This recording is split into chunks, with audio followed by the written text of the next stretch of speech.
Today I will show you two ways of how I teach my students the sight word said. The second one is my most favorite one.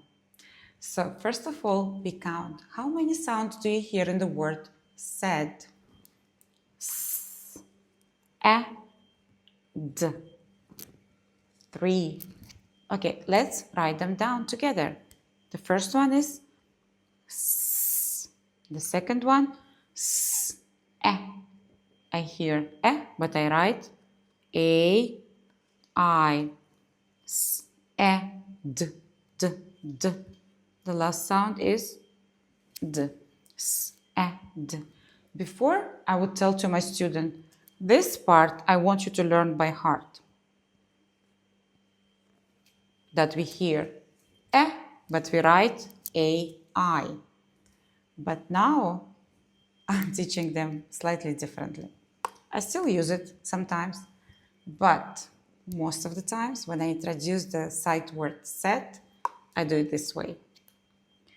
So I show them the sight word said, and then I tell them a story. Because when learning is meaningful, so it sticks better in their memory. So I tell them the story. A and I, they are sound buddies, and they know the vowel team rule very well.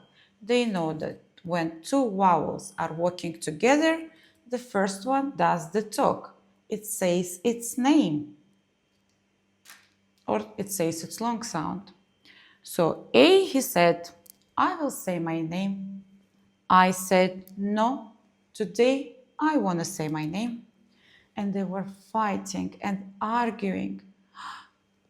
So the superhero E, he was so tired. He wanted to sleep, but he couldn't because A was arguing with I. I was saying, I will say my name, but A, he says, no, but the rule says, our school rule says that I have to say my name. So the superhero E, he came over and he told them, enough.